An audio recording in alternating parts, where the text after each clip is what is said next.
memohon perlindungan tapi agar jangan terhina. Nah, maksudnya ayat itu yang pertama tadi, yang kedua ini maksudnya orang-orang kafir. Orang beriman insya Allah nggak akan dihinakan. Itu ada kemungkinan seperti itu, supaya tidak bertentangan ayat ini. Jadi itu membesarkan hati kita. Nih, yang tadi anna jamil mu'minina ghairu mukhziyin. Ayat yauma la yursillahu an-nabiyya walladzina amanu ma'ah ini menuntut yang tadi itu memberikan pengertian hukum ya. Anna jamil mu'minina ghairu mukhziyin, bahwa semua orang-orang beriman tidak akan dihinakan berdasarkan ayat tahrim. Nggak akan dihinakan, nggak akan dipermalukan di hari kiamat. Padahal ma'a anna ba'dal usati minhum yadkhulun an-nar. Padahal bahwa sebagian orang-orang yang bermaksiat, usat itu orang-orang bermaksiat, minhum dari orang beriman, kan ada yang bermaksiat. Yadkhulun nar, masuk. Tapi realitanya kan orang-orang beriman yang bermaksiat itu masuk neraka. Tathhiran, sebagai pensucian lima iktarafahu, terhadap apa yang mereka lakukan. Iktarafa itu lakukan kejahatan ataupun keburukan. Iktaraf keburukan. Ahlan wa sahlan Ustaz Zahruddin. Allahumma shalli ala Muhammad. Kitabnya ada nggak Ustaz?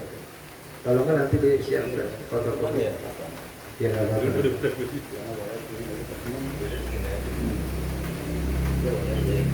Wa hadhil ayatu tadullu ala anna man dakhala an-nara mukhziyun wa in mu'minan. Ayat ini, sedangkan ayat ini ayat mana? Ayat innaka man tudkhilin nara faqad aslaita. Ayat itu maksudnya menunjukkan bahwa man dakhala an-nara, barang siapa yang masuk neraka, itu berarti mukhziyun, terhina, dihinakan. Wa in mu'minan, sekalipun dia orang beriman. Nah, jadi kan agak bertentangan. Di satu sisi Allah menyatakan orang beriman tidak akan dihinakan, satu sisi orang yang masuk neraka itu adalah terhina. Maka jawabannya begini, fajabal mufassiru yuhmalu hadil ayatu alal kuffari. Maka mufassir menjawab, Imam Suyuti menjawab, yuhmalu atau bihamli, itu bapak iya, bihamli hadil ayat, dengan memungkinkan ayat ini alal kufari, berlakunya untuk orang kafir. Ayat innaka man tudkhilin nar faqad akhzaita, orang yang dimasukkan neraka itu berarti dihinakan oleh Allah, itu berarti berlaku untuk orang kafir. Sementara orang beriman enggak. Kenapa? Karena masuk nerakanya tathhiran, bukan untuk azab dan bukan untuk pembalasan, tapi tathhiran, dibersihkan. Bahasanya lebih etis, tathhiran. Karena pada ini masuk surga.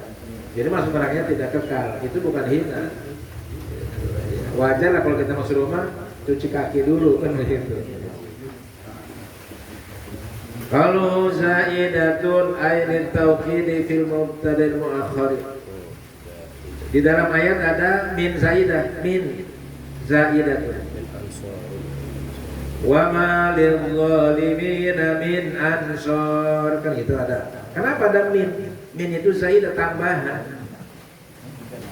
Asalnya sebegini, wa ma lil zalimin ansarun. Awalnya begitu. Tapi ditambahkan ke min, jadi min ansor, minnya min zaidah. Secara lafziah berfungsi min harfu jarir ansorin majrur.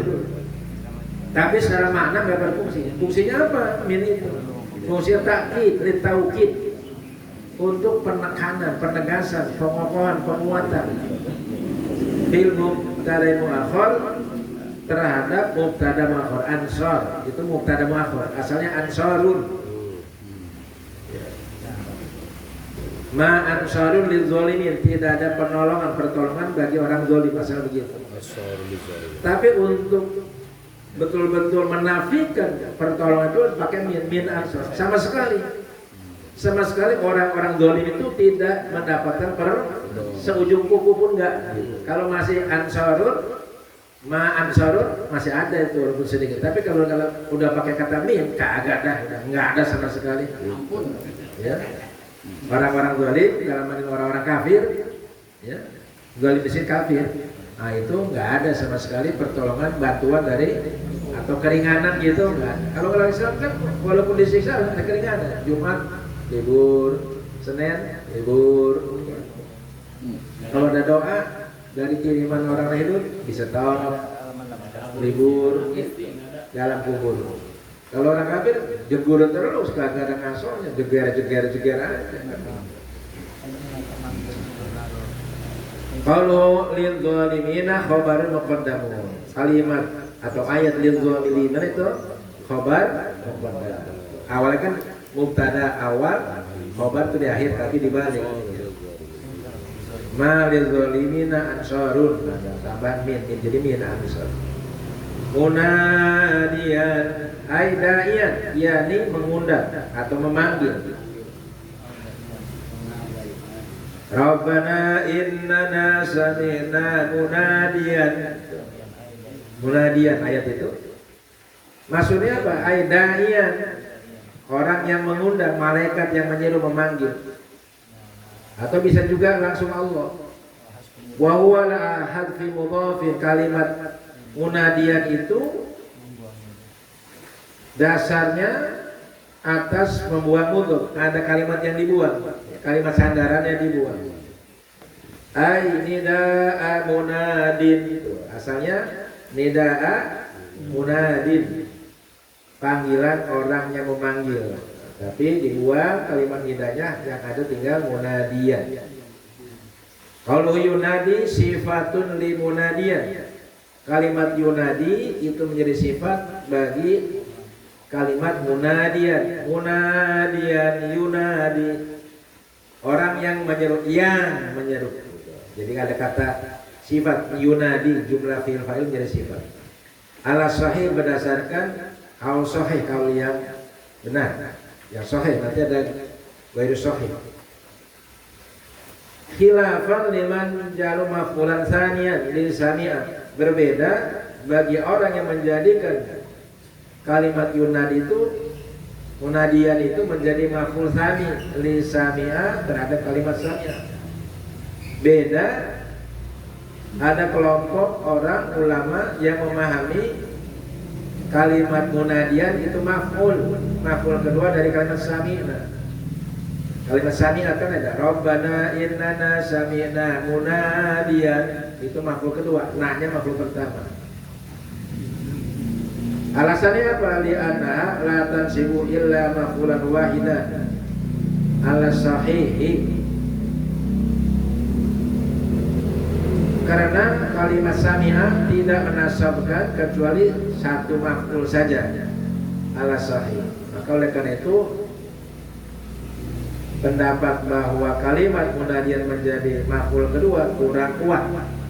Maka yang tepat adalah bukan maf'ul tetapi sifat. Itu pembahasan soal i'rabnya. Kalau wa Muhammadun lil imani itu Rabbana innana sami'na munadiya yunadi lil imani an ai ilaihi, kepada siapa? Menyeru untuk siapa? Kepada siapa? Muhammadun, kepada Nabi Muhammad, untuk beriman kepada Nabi Muhammad maksudnya. Nah, Fa isnadun nida ilaihi hakikiyun. Penyandaran panggilan, nida itu panggilan seruan ilahi kepada Nabi Muhammad, hakikiyun itu hakikat realitanya seperti itu. Jadi, kalau yang dimaksud kepada Nabi Muhammad itu berarti hakikat panggilan itu di mana orang-orang kafir diminta untuk beriman kepada Nabi Muhammad. Awil Quran atau diminta beriman kepada Al-Quran. Nah, kalau rujukannya kepada Al-Quran, diminta beriman kepada Al-Quran, maka fa'isnadun nida ilaihi majaziyun, maka penyandaran panggilan kepada Al-Quran itu berarti majazi kiasan. Karena orang tidak mungkin memahami Al-Quran, mengerti Al-Quran, tahu Al-Quran kalau tidak melalui Nabi kita Muhammad Sallallahu Alaihi Wasallam. Dari mana kita tahu Al-Quran? Ya kan? Sama juga ya apa namanya, orang sekarang mengabaikan tentang peran ulama. Bagaimana kita mungkin ini hadis sahih, hadis dhaif, hadis maudhu kalau tidak dari emang kita ketemu langsung Nabi, kan aneh itu pendapat itu. Kayak benar tapi menyesatkan. Kayak kemarin saya lihat itu pandangan salah seorang mubalik yang asalnya mu'alaf, saya nggak sebut nama. Apa Abu Bakar bermadhab? Apa Utsman bermadhab? Ya enggak lah, karena madhab itu belum muncul, belum menjadi kebutuhan. Baru ngerti. Iya, sama juga sungai gitu kan, sungai kan awalnya kan dari mata air terus mengalir ke sini. Nah, akhirnya kan ada kanal-kanal, ada potat, kan sumbernya di sana. Emang kita hidupnya di sono, di gunung. Kalau hidupnya di gunung langsung dari mata air. Emang kita hidup zaman Nabi, zaman sahabat, kan kita hidupnya sekarang. Jaraknya jauh.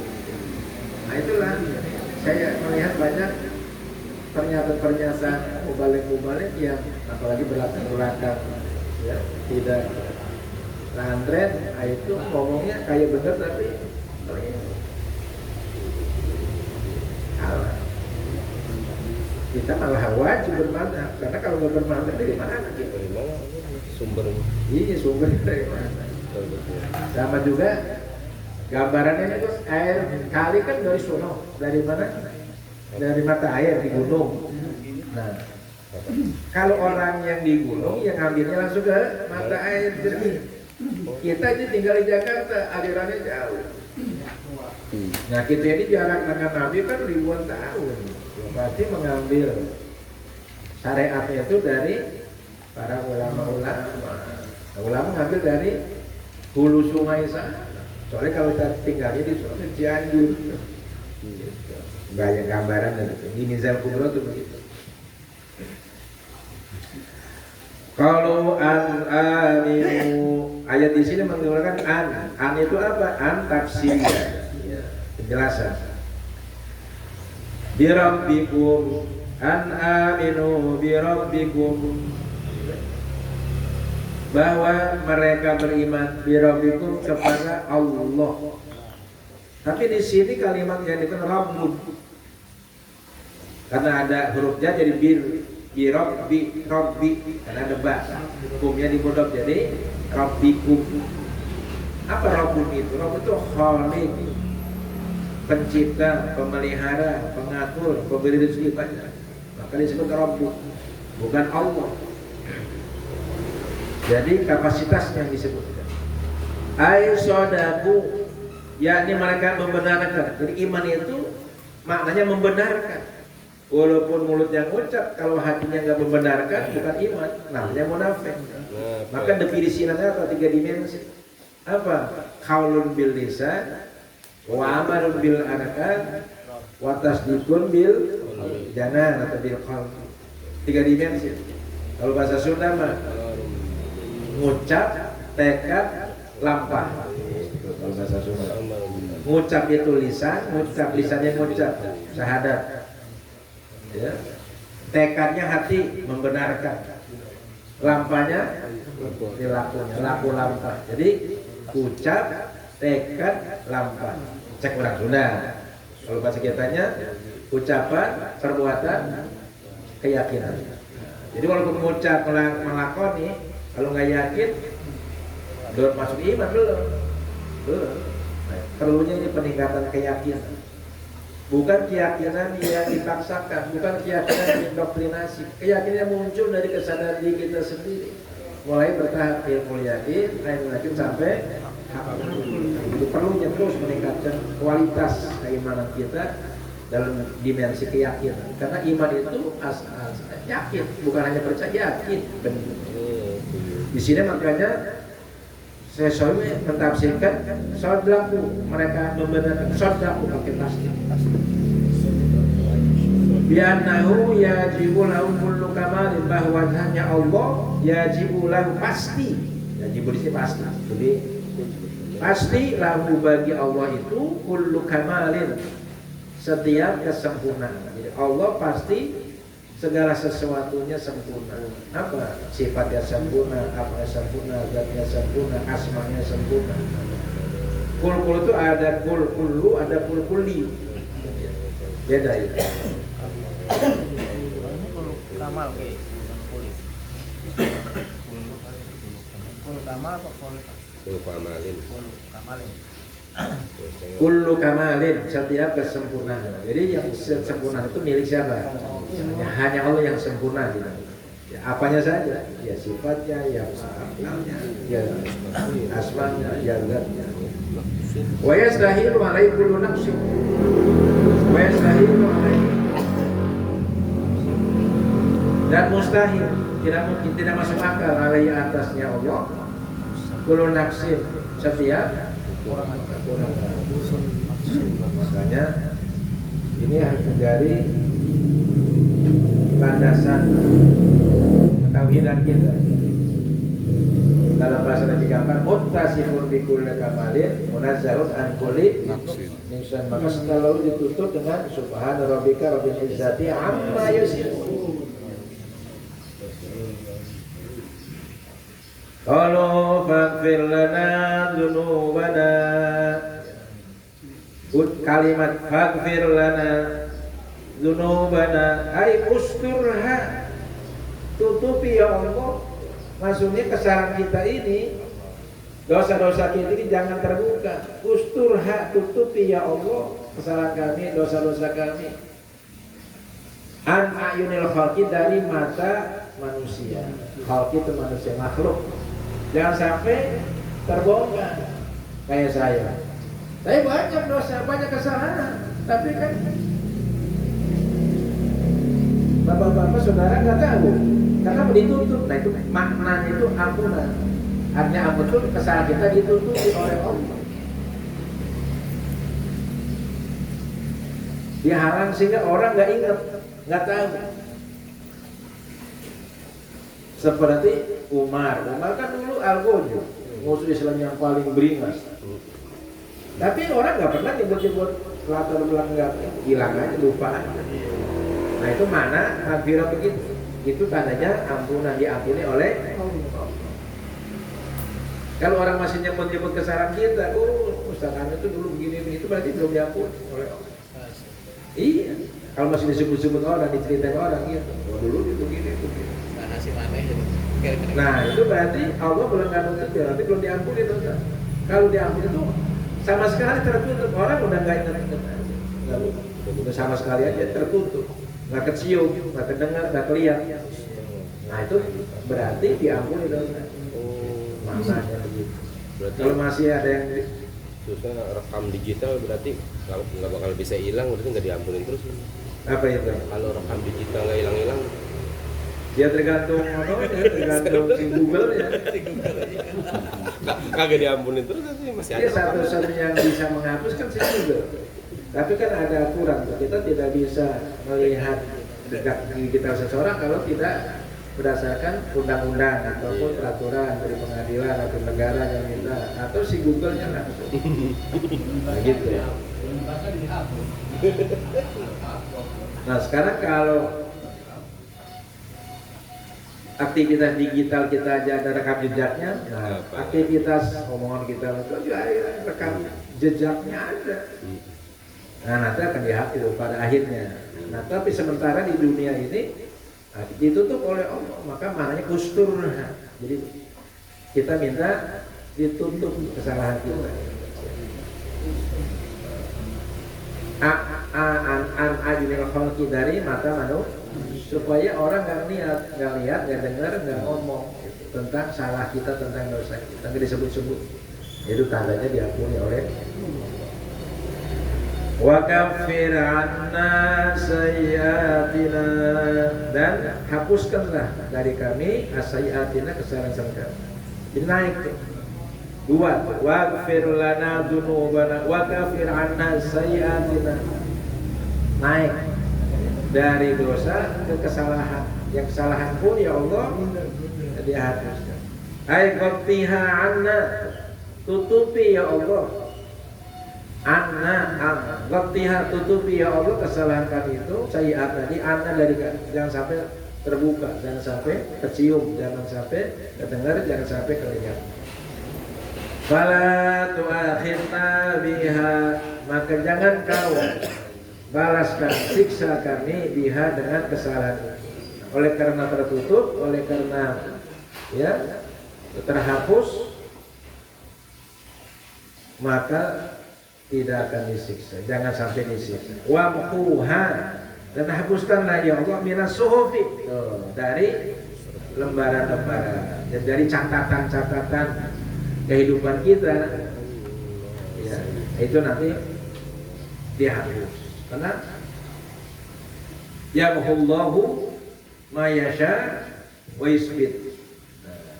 Itu kan doa nisfu Sa'ban itu, kita mohon agar catatan-catatan buruk kita itu dihapus oleh Allah Subhanahu wa Ta'ala. Klimaksnya itu. Pertama ditutup dulu, ditipek dulu gitu, ibaratnya ditipek lah. Ya. Usaha Samsul dulu pernah korupsi ditipek gitu. Nanti lama itu. Wa huma taraqiyun azim. Dan ayat ini ayat wa kafir anna sayyi'atina, taraqi, tangga naik, taraqi itu naik, kenaikan, taraqi. Maka ada buku kita Maraqi Ubudiyah, tangga untuk kita naik level ibadah, Maraqi Ubudiyah, yang dikaji sebulan sekali di Musola As-Sabirin. Itu tingkat dasar untuk kita masuk ke dunia tasawuf, itu dari situ, pintu dasarnya. Tangga dasarnya dari kitab Maraqi Ubudiyah, baru nanti yang lain. Kalau ngikutin jalur Imam Ghazali, nah, klimaksnya nanti di Ihya Ulumuddin. Jadi yang tengahnya itu Minhajul Abidin, itu gampangnya gitu. Jadi Maraqi Ubudiyah naik ke Minhajul Abidin, naik ke Ihya Ulumuddin, itu gampangnya. Nah, nanti tambahnya kita yang lain. Jadi Minhajul Abidin itu ringkasan daripada Ihya Ulumuddin. Nah, dasarnya, landasan utamanya dari Maraqi Ubudiyah. Kitab aslinya Bidayatul Hidayah. Kitab aslinya diterjemahkan, dicarahkan oleh Syekh Nawawi, cuma jadi Maraqi itu tangga tempat naik. Kalau kita mau naik level dari ibadah menjadi ubudiyah, menjadi abudah, dari ritual menjadi spiritual, menjadi tindakan moral, nah itu. Nah, kitabnya adalah Maraqi, mulai dari bangun tidur sampai itu kelima.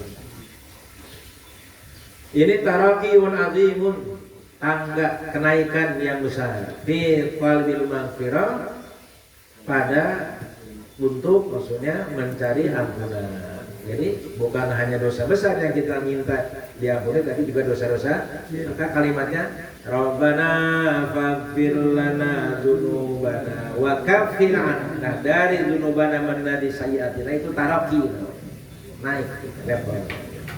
Artinya kita kalau dosa-dosa besar insya Allah ya, kayak zina, kayak membunuh ya, kayak itu insya Allah kita bisa tinggalkan. Naik dosa-dosa kecil, ngomongin orang, berkunci, itu naik.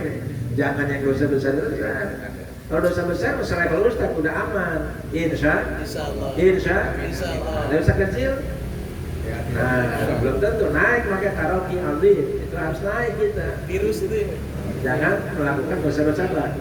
Ngomong kan? Harus berbobot, semua naik karaoke. Bahwa min alfil khas alal am, jadi alimat robbana faghfir lana dzunubana wa kaffir 'anna itu atap khas ya, alal am. Mana amnya faghfir lana dzunubana, mana khasnya sayyi'atina. Jadi atul khas alal am. Nanti ada lagi atul am alal khas, ada dibolak-balik. Di mana rumahnya Bintara Jaya umum? Bintara Jaya mana? Gang pojok, gang pojok itu khusus. Pojoknya mana? Nomor 15. Kan begitu kan? Di mana tinggal? Di Bintara. Bintara berapa? Bintara 4. RW berapa? RW 1. RT berapa? Oh iya sih. Enggak, jangan kemari. Ini kan jalan lain. Bil iqabi 'alaiha.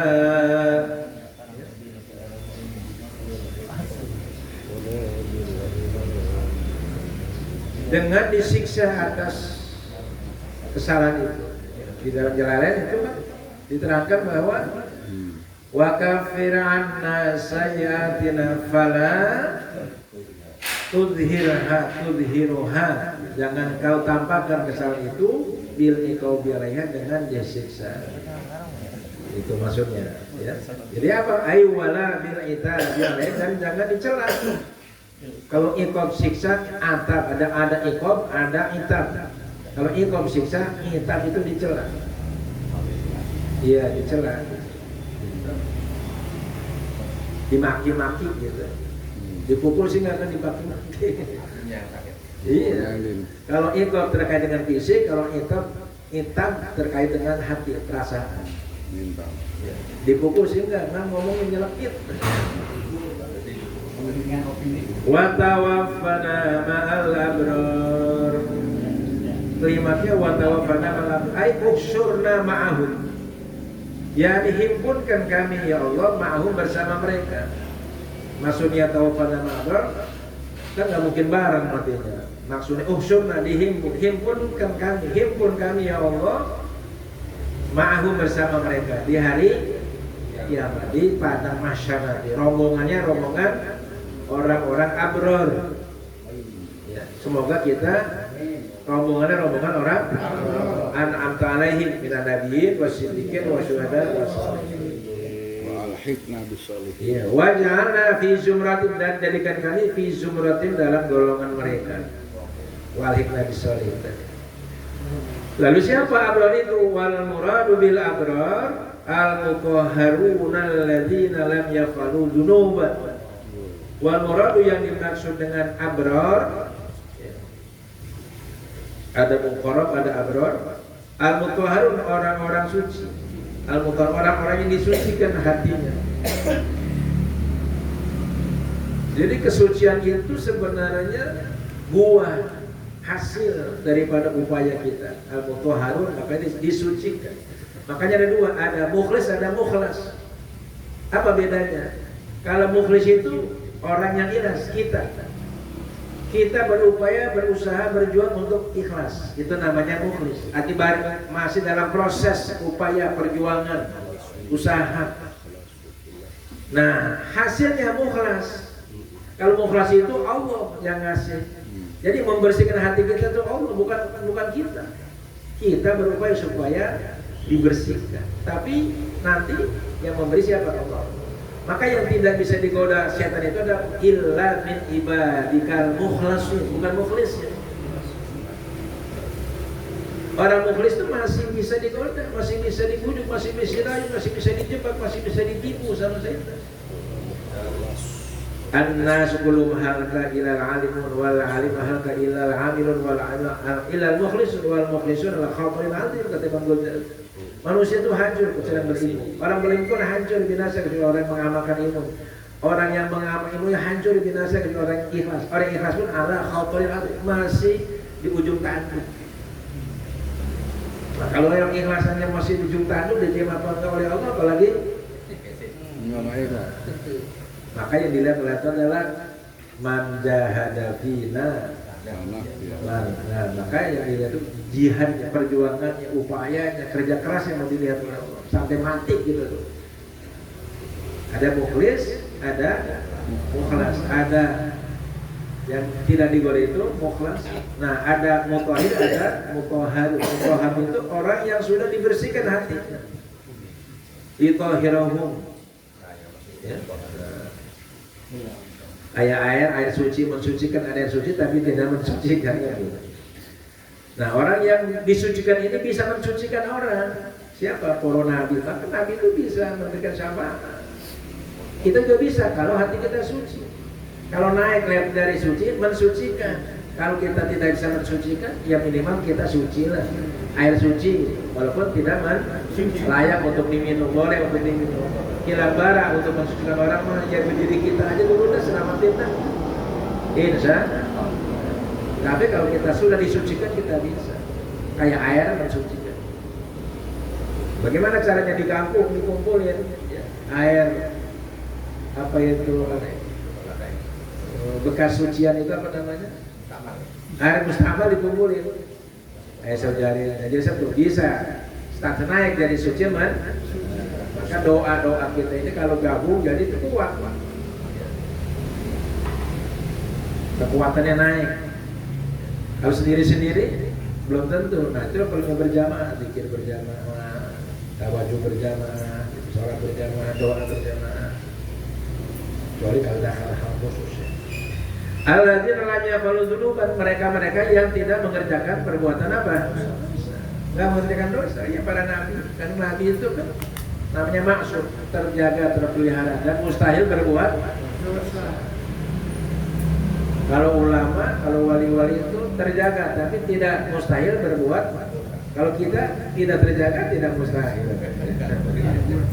Los. Wa atina ma'tufun ala mahdud. Kalimat wa atina itu ma'tuf kepada kalimat yang dibuang. Takdiru haqqik lana ma dzukiru. Takdirnya haqqik lana. Realisasikan ya Allah lana bagi kami ma dzukiru, apa yang telah disebutkan. Wa atina minar rahmah wal fadl, dan berikanlah kami. Kan di sana doanya wa atina ma watana ala rusulik, dan berikanlah kami apa yang kau janjikan kepada kami atas rasul-rasulmu, apa yang diberikan kepada rasul minar rahmati wal fadli, berupa rahmat dan anugerah. Jadi rasul-rasul itu mendapatkan anugerah, limpahan, rahmat, kasih sayang. Makanya tafsir daripada kita baca salawat, Allahumma sholli ala sayyidina Muhammadin wa ala alihi wasallam, ya Allah tambahkanlah kasih sayangmu, ya Allah tambahkanlah kasih sayangmu kepada ruhaniyah baginda Rasulullah SAW, supaya kami mendapatkan limpahan kasih sayang itu. Nah, kan gelasnya kan lubernya kemana? Ke kita. Itu dimaksud nabi-nabi itu diberikan anugerah minar rahmah dan wal fadl, anugerah. Nah kita minta luberannya atau luberan limpahannya kembali ke itu. Maka baca salawat itu kita mengharapkan luberannya. Nabi itu kelebihan loh, udah sangat lebih rahmatnya, kasih Allah, udah sangat berlimpah anugerahnya. Nah semoga kelebihannya, limpahnya kepada kita tampung, kita terima. Insya itu maksudnya. Bukan berarti Nabi kurang kasih sayang, enggak. Justru kita minta supaya ditambah. Nah, ini kembali kepada kita. Kayak Ustaz Nurudin udah kelebihan banyak, beseknya kebanyakan, kasih yang lain. Jangan dikasih besek, diengkot sendiri. Oh, senang kebanyakan tuh. Ini lagi. Wa su'alum dzalika asyara bidzalika ila su'alin waridin hasilu an yuqala inna wa wallahi la yakhtalifu. Nah, ini baru masuk ke permasalahan. Wa su'aluhum dzalik, dan permintaan mereka akan yang demikian itu. Kenapa orang-orang beriman minta? Ya. Jangan dipermalukan, jangan disiksa, minta ampunan.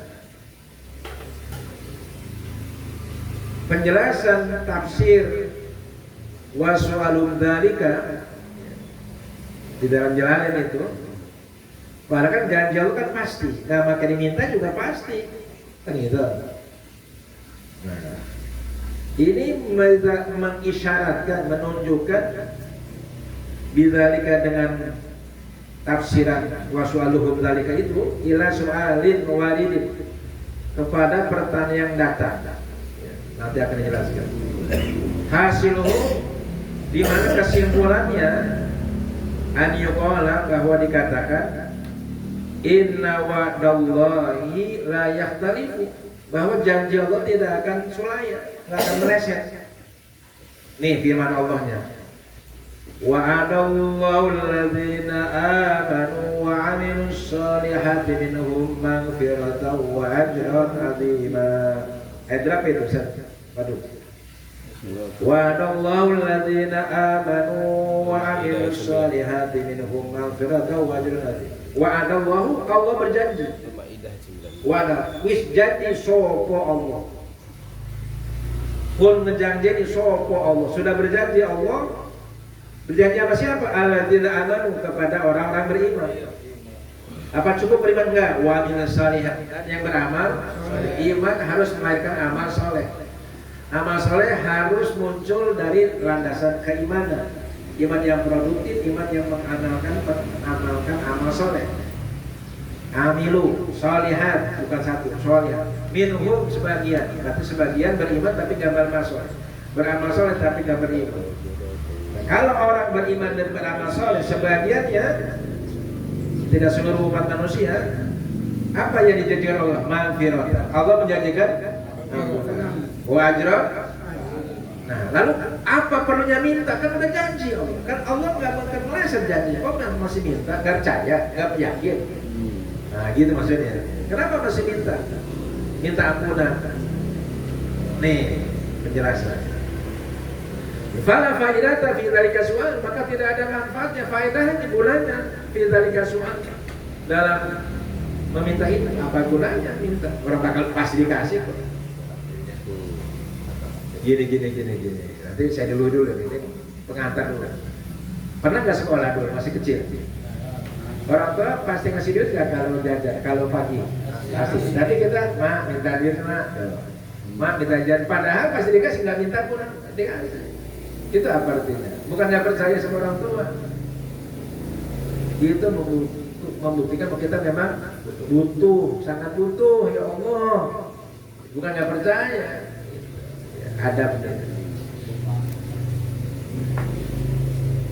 Ajabal mufassir, dijawab oleh mufassir, oleh Syekh apa yang Suyuti di qaulihi su'alun an yajal, kan sudah tuh dijadikan bahwa itu supaya maksudnya menjadi golongan orang yang berhak mendapatkan ampunan, berhak mendapatkan pahala besar, layak.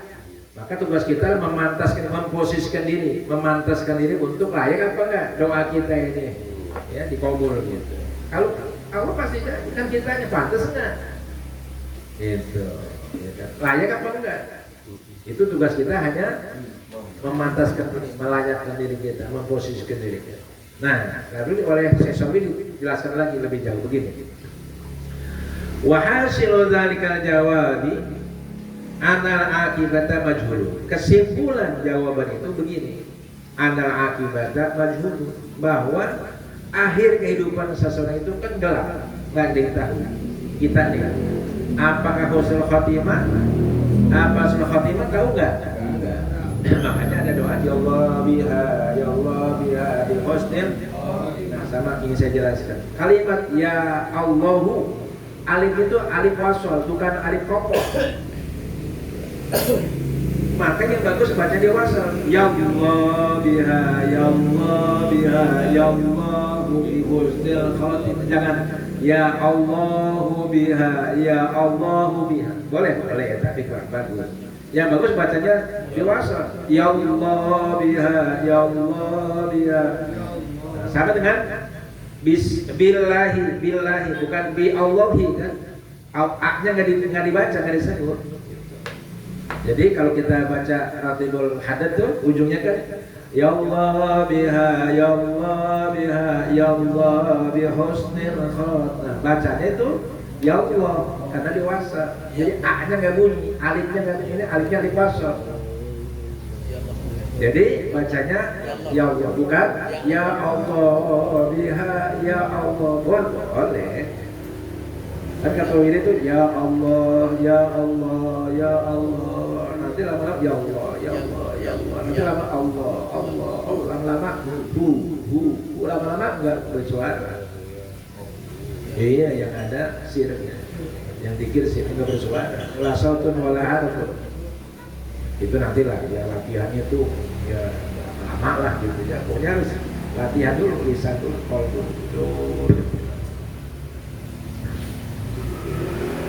Wallahu a'lam. Nanti kita akan lanjutkan. Jawabannya seperti apa?